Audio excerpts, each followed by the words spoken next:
नहीं देते, क्या यह निर्दयता नहीं है? दया होती तुम्हारे अंदर तो तुम्हारे द्वार पर कोई भूखा ना बैठा होता। आज तुम्हारे दरवाजे में तुम्हारे अपने भूखे बैठे हैं, इसका मतलब तुम्हारे हृदय में तनिक सी भी दया नहीं है। और दया ना होने का परिणाम जानते हो मेरी मां? अगले जन्म में इसका बड़ा भयंकर परिणाम मिलता है। जब हम किसी पर दया नहीं करते तब हम पर भी कोई दया नहीं करता, हम पे कोई दया नहीं करता, तनिक सी दया नहीं आती किसी को। एक बैल था, गर्मी का समय था, हल जोत रहा था बैल। वह बैल बड़ा प्यासा था, बड़ा भूखा था, पर किसान हल जोतने वाले बैलों को पता है अब तो ट्रैक्टर का जमाना है। पहले क्या होता था, एक बांस के डंडे में एक कील लगाई जाती थी, आगे की तरफ बड़ी पैनी होती थी, वह बैल को चुभोई जाती थी, तब बैल चलता था। एक बैल था, बड़ा प्यासा था, बड़ा भूखा था। वह अपने मालिक की तरफ बार बार देखता कि पानी पिला दो, भोजन करा दो, पर मालिक तो खेत जोते जा रहा। उसकी हिम्मत नहीं एक पग रखने की। अंत में वह बैल भूख और प्यास से जमीन में गिर पड़ा, और जब गिरा तो उसके मालिक ने उसे बहुत मारा। उठ जा, मार मार के लाठियां मारी, वो सुई चुभोई, खूब मारा। बैल सोचा कि प्यास से तो तड़प रहा हूं, भूख से तो तड़प रहा हूं, ये मार रहा है, तो जैसे तैसे हिम्मत करके फिर खड़ा हुआ, फिर जुताई चालू, खेत जोत रहा कि विधाता मैंने ऐसा कौन सा पाप किया जिस पाप के कारण मुझे इतना निर्दयी किसान मिला है? ये ना मेरी भूख देखता है, ना मेरी प्यास देखता है, बस काम काम कराता रहता है। हे विधाता, मैं बैल हूं, मैं कुछ बोल नहीं सकता, मुझे बता दे मैंने कौन सा पाप किया है जिस पाप के कारण मुझे ये दंड मिल रहा है? तब विधाता ने कहा, बैल, पिछले जन्म में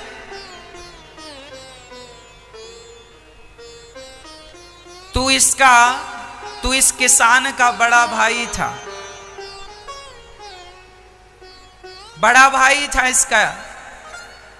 अच्छा, ये किसान मेरा छोटा भाई था? हाँ, पिछले जन्म में तू इसका बड़ा भाई था, ये तेरा छोटा भाई। तू बड़ा था, तेरा बाप जल्दी से गुजर गया था, तू बड़ा था, तुझे सब ज्ञान था, कैसे खेती बाड़ी करते हैं, कैसे अपने नाम पे करते हैं।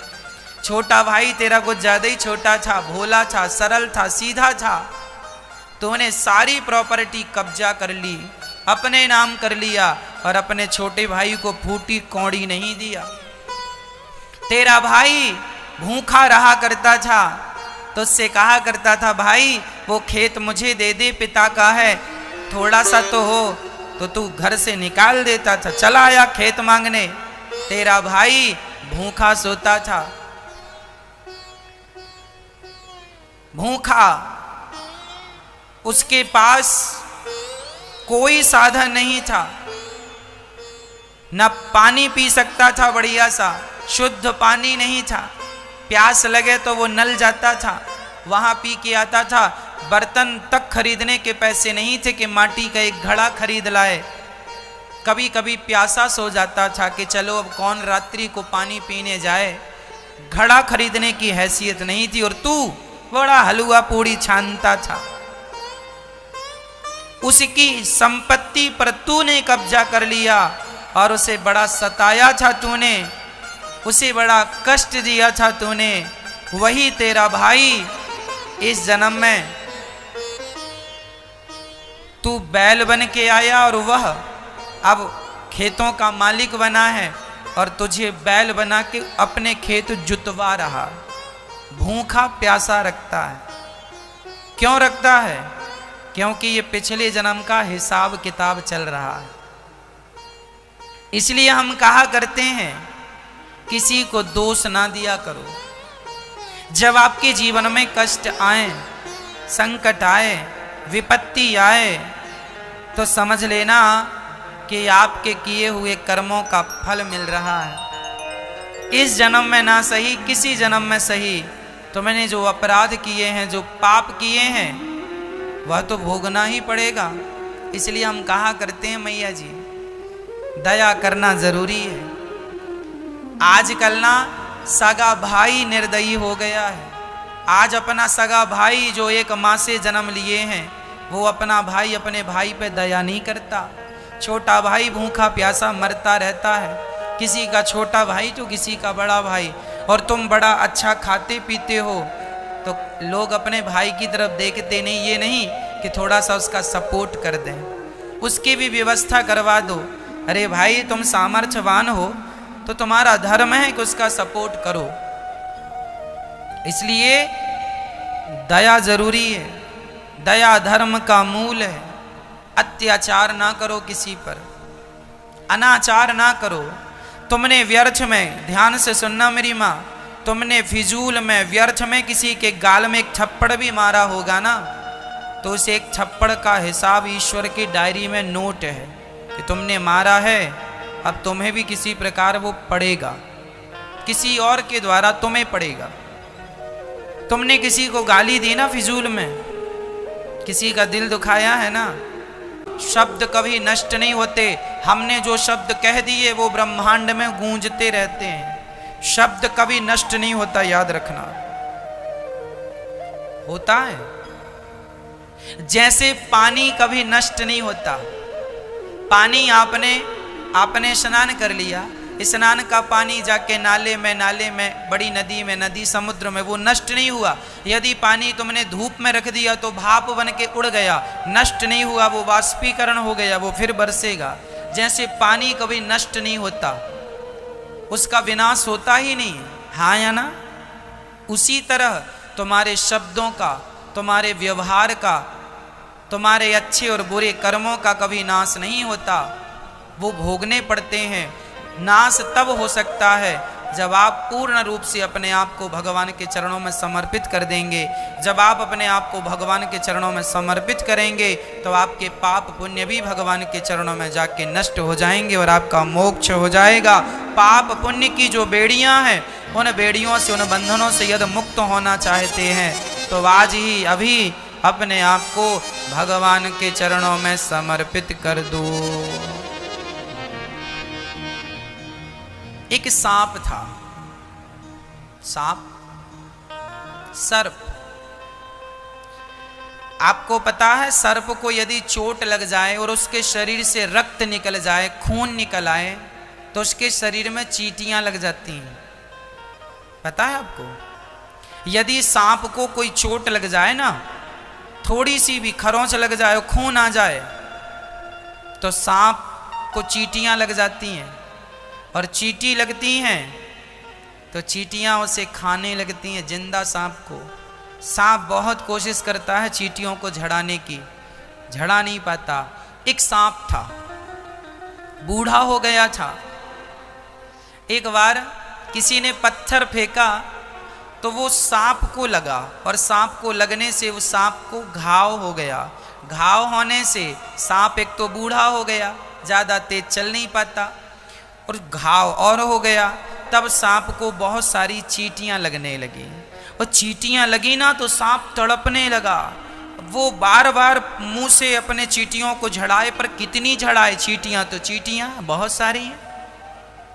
चींटियों ने उसको जिंदा खाना शुरू कर दिया, तड़प रहा था। तब वहां से एक संत निकल रहे थे। संत ने देखा कि सांप को चींटियां खा रही हैं, तो सांप ने संत जी से हाथ जोड़कर कहा, संत जी ये बगल में पत्थर पड़ा है, जरा उठा के मेरे मुंह में मार दीजिए। संत जी ने कहा, मैं क्यों मारूं महाराज, मुझे मार डालिए, मैं मरना चाहता हूं। क्यों मरना चाहता है? देखो ना कितनी सारी चींटियां लग गई हैं, ये मुझे जिंदा खा रही हैं, मैं बहुत दर्द में हूं, बहुत पीड़ा है। एक बार मैं मर जाऊंगा तो कम से कम ये चींटियां मरने के बाद खाएंगी तो तकलीफ नहीं होगी। महाराज बड़ी कृपा होगी, ये पत्थर उठा के मेरे सिर पे मार दो, मार डालो मुझे। संत ने कहा भैया देख, यदि मैं तुझे मारूंगा तो तू तो मर जाएगा, लेकिन तुझे मारने का पाप मुझे लग जाएगा। मैं क्यों किसी की, आज तक मैंने किसी की हत्या नहीं की, मैं तेरी हत्या करके पाप क्यों सिर पे ला दूं? देख मुझसे अपराध नहीं होगा। तो सांप ने कहा महात्मा जी आप तो सब जानते हैं, आप मुझे बस इतना बता दो कि आखिर मैंने कौन सा पाप किया था जिस पाप के कारण मुझे ये कष्ट उठाना पड़ रहा है, ये सारी चींटियां मुझे खा रही हैं। कौन हूं मैं, कौन सा मैंने पाप किया था कि ये चींटियां मुझे जिंदा खा रही हैं? तब संत जी ने कहा बेटा पिछले जन्म में तू नेता था, नेता। जब सरकार समाज की सेवा के लिए, प्रजा के लिए पैसा निकालती थी तो तू गांव का, शहर का सारा पैसा तू ही खा लेता था। लोगों का पैसा, लोगों के नाम का पैसा तू खा लेता था। प्रजा बड़ी दुखी रहा करती थी, तूने लोगों का खून चूस लिया था। वही प्रजा ये चींटियां हैं, तूने इनका खून चूसा था। इस जन्म में ये तेरा खून चूस रही हैं। किए का दंड देर सवेर मिलता जरूर है। ईश्वर के घर देर बहुत हो सकती है पर अंधेर नहीं हो सकती। जैसा किया है वैसा भोग रहा। इसलिए मेरी मां तुम ना गलत करना, जमाना कर रहा है करने दो।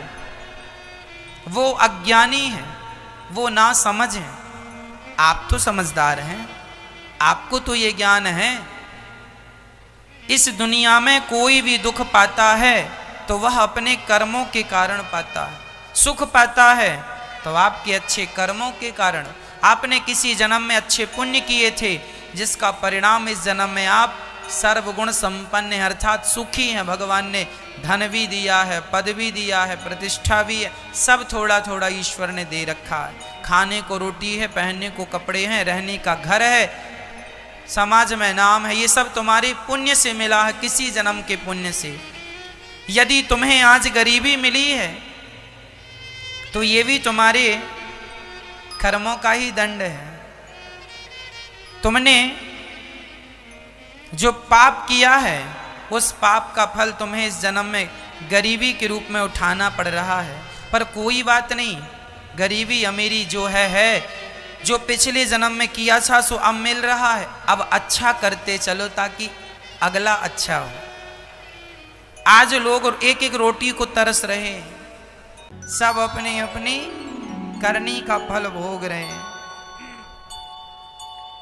इसलिए हम कहा करते हैं किसी को दोष ना दिया करो,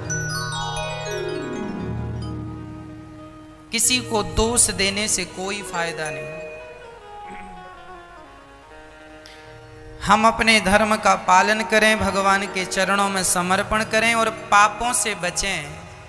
किसी भी प्रकार का हमसे पाप ना हो, ना तो निंदा करने का पाप हो, निंदा भी पाप है, चुगली भी पाप है, यहाँ की बातें वहाँ करना, ये लड़ाना फंसाना ये भी पाप है, ज़्यादा गुस्सा करना ये भी पाप है। इन सब चीज़ों से बचो। छोटी सी जिंदगानी है तुम्हारी, प्यार मोहब्बत से क्यों नहीं जी लेते? मर जाओगे, सब धरा रह जाएगा। जिसके लिए लड़ते मरते हो, प्यार के दो शब्द कह लिया करो, प्यार से मुस्कुराया करो, मदद किया करो, लोगों की सेवा किया करो। ईश्वर ने तुम्हें देने के लायक बनाया है, दो दो दो। कोई तुमसे मांगे कि भैया हमारी बेटी का विवाह है, हम बड़े गरीब हैं, तो तुम्हें देना चाहिए कि नहीं?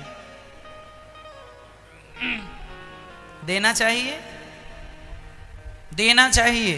पर आज लोग ना आजकल लोग देते तो हैं पर ब्याज बहुत, 10% लूंगा तब जाके 10,000 और 20,000 दूंगा। क्यों जी? ब्याज बहुत खाने की आदत हो गई तुम्हारी। मैया जी ब्याज ना खाना कभी। ब्याज खाना, ब्याज केवल सरकार खा सकती है। बैंकों का ब्याज जो हम लोग देते हैं, सरकार तो ब्याज लेती है, राजा को ब्याज ले लेना चाहिए, राजा के लिए दोष नहीं है। पर हम सामान्य जन ब्याज ना खाएं।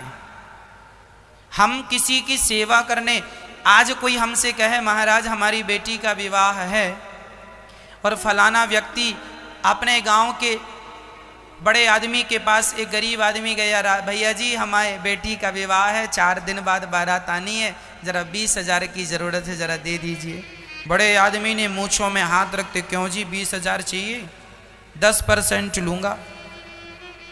साहब 10% कहाँ से लाऊंगा? मजदूर आदमी हूँ, गरीब आदमी हूँ। अच्छा तो कोई बात नहीं, 7% दे देना। साहब जरा और कम करो, कमर टूट जाएगी। चल 5%। ठीक है साहब, 20,000 लिया।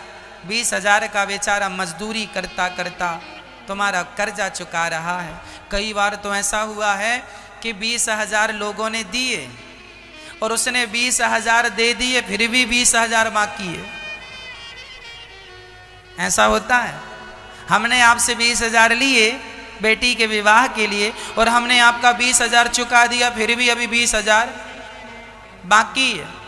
इतना ब्याज, अब हमारी हैसियत तो थी नहीं। क्योंकि इसलिए कहा करता हूँ कि जब बेटी का विवाह कोई कराए तो तुम भी अपनी इंसानियत का परिचय दो। आज वो आदमी गरीब है और तुम बड़े आदमी हो और तुम उसके साथ ऐसा व्यवहार करोगे तो अगले जन्म में ईश्वर उल्टा कर देगा, उसे बड़ा आदमी बना देगा, तुम्हें उसकी जगह खड़ा कर देगा।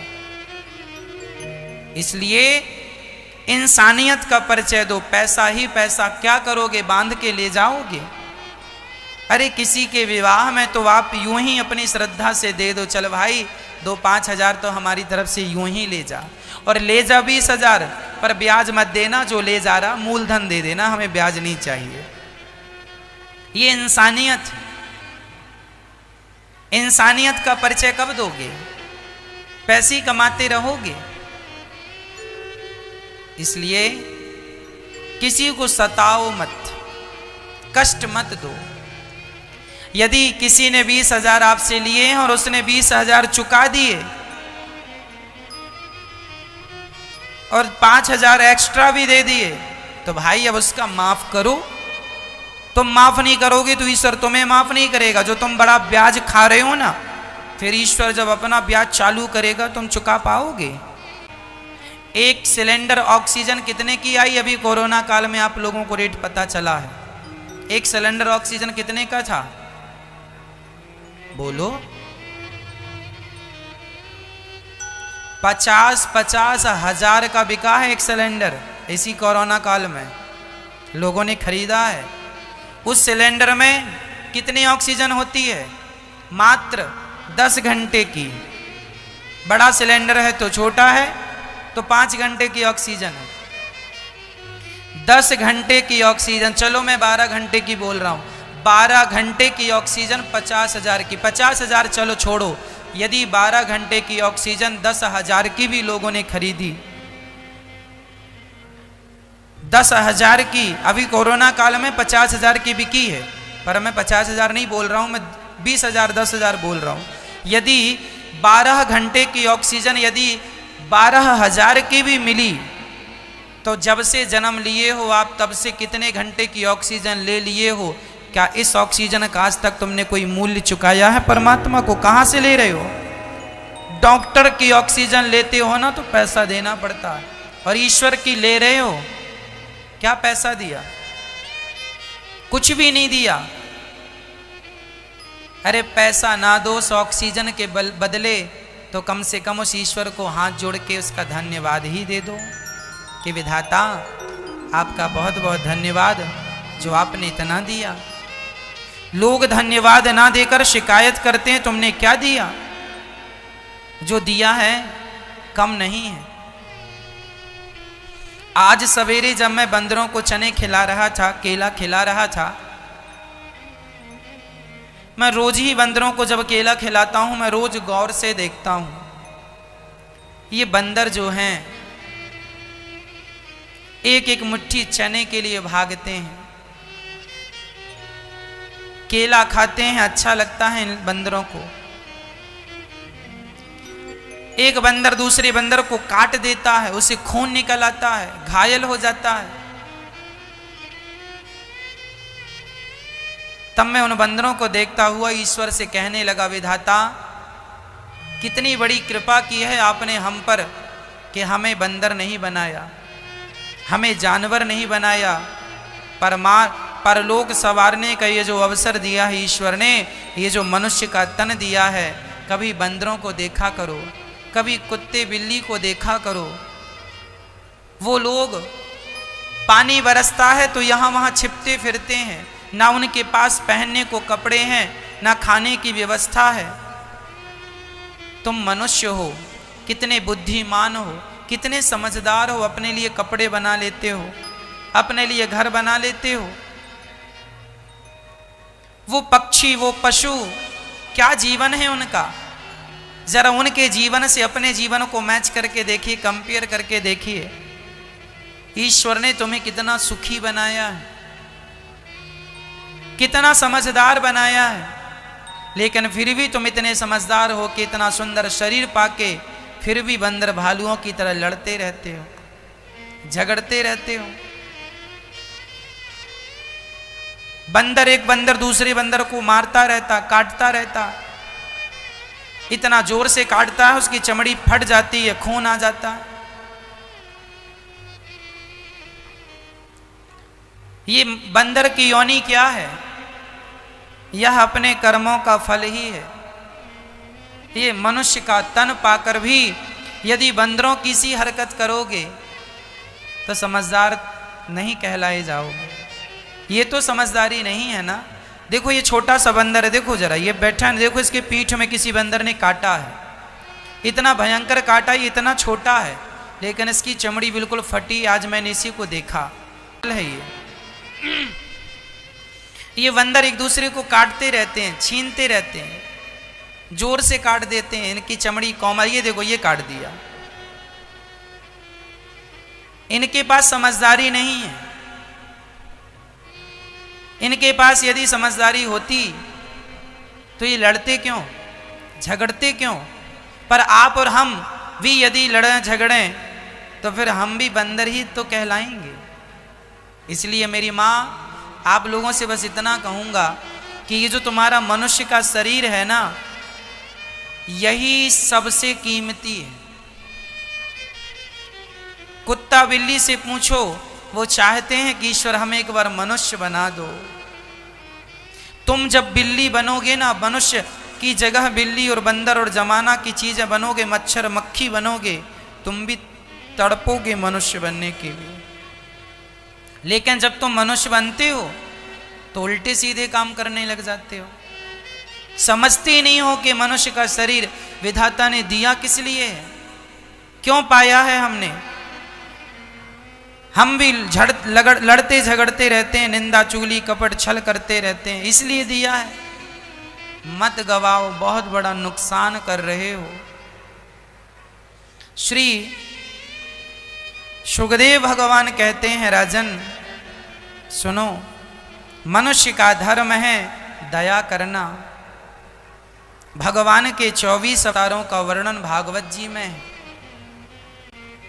24 अवतार, सनकादि, सनक सनंदन सनातन सनत कुमार पहला अवतार है, 12 भगवान का दूसरा अवतार है, तीसरा नारद जी का, चौथा नर नारायण, पांचवा कपिल देव जी, छठवा दत्तात्रेय जी, सातवां यज्ञ भगवान, आठवां ऋषभ देव जी, नौवां पृथु भगवान, 10वां मत्स्य भगवान, 11वां कच्छप भगवान, 12वां धनवंतरी भगवान, 13वां मोहिनी भगवान, 14वां नरसिंह भगवान, 15वां वामन, 16 परशुराम जी, 17वें अवतार में व्यास जी, 18वें में राम जी, 19वें में बलराम जी, 21वें में कृष्ण जी, 20वें में कृष्ण जी, 21वें में बुद्धावतार, 22वें में हरि अवतार, 23वें में हंस अवतार और 24वें में कल्कि अवतार होना है विष्णु यश नाम के ब्राह्मण के घर कलयुग के अंत में संबल ग्राम में। ये भगवान के 24 अवतार हैं। 24 अवतार सर्वश्रेष्ठ अवतार ये सभी हैं, पर इनमें भगवान राम और कृष्ण, नरसिंह और वामन यह सर्वश्रेष्ठ अवतार है। एक बार नारद जी महाराज भ्रमण करते करते बद्रीनाथ जी चले गए। वहां उन्होंने देखा कि व्यास जी बड़े उदास बैठे थे। व्यास जी की उदासी देखकर नारद जी ने कहा, आप इतने बड़े विद्वान होके उदास हैं? हाँ, मैंने 17 पुराण लिख दिए हैं पर मुझे शांति नहीं। अच्छा, शांति नहीं है, फिर क्या करें? कोई उपाय बताओ। नारद जी ने कहा, आपने 17 पुराण लिखे हैं पर अभी तक आपने भगवान का मधुर मधुर चरित्र नहीं गाया। भगवान की सुंदर सुंदर कथाओं को, लीलाओं को, बाल चरित्र को नहीं गाया। यदि बाल चरित्रों को गाएंगे तो आपको शांति जरूर मिलेगी। नारद जी ने कहा, मैं पिछले जन्म में दासी पुत्र था, संतों की कृपा से मैं ब्रह्मा पुत्र बना। मैया जी, सत्संग बहुत बड़ा परिवर्तन लाता है। कुसंग और सत्संग दोनों में बड़ा अंतर है। कुसंग मिल जाए तो व्यक्ति मिट जाता है और सत्संग मिल जाए तो व्यक्ति बन जाता है। तो देखो कैकेयी की स्थिति क्या हुई। और विभीषण को हनुमान जी का सत्संग मिल गया तो विभीषण जी की स्थिति क्या हुई। कुसंग और सत्संग दोनों महत्वपूर्ण है। जिसमें हमें कुसंग से बचना है और सत्संग से जुड़ना है। कुसंग रूपी बुराई का परहेज करना है, सत्संग रूपी दवाई का सेवन करना है। नारद जी कहते हैं, मैं दासी पुत्र था, सेवा करता था, चरणों को दबाता था संतों के। उसके प्रभाव से देखो मैं ब्रह्मा पुत्र नारद बना। किसके बल से? सेवा के बल से। नारद जी क्या करते थे? संतों की सेवा करते थे, संतों को भोजन कराते थे, संतों के चरण दबाते थे। इसलिए ये दास अनिरुद्ध भी एक ही संकल्प लेके चल रहा, एक ही संकल्प, एक ही नारा, सेवा ही है धर्म हमारा। हमारा धर्म क्या है? सेवा। हमारा धर्म क्या है? सेवा। हम सेवा के सिवा कुछ जानते नहीं। एक ही संकल्प है, एक ही हमारा नारा, सेवा ही धर्म हमारा। इसलिए ये दास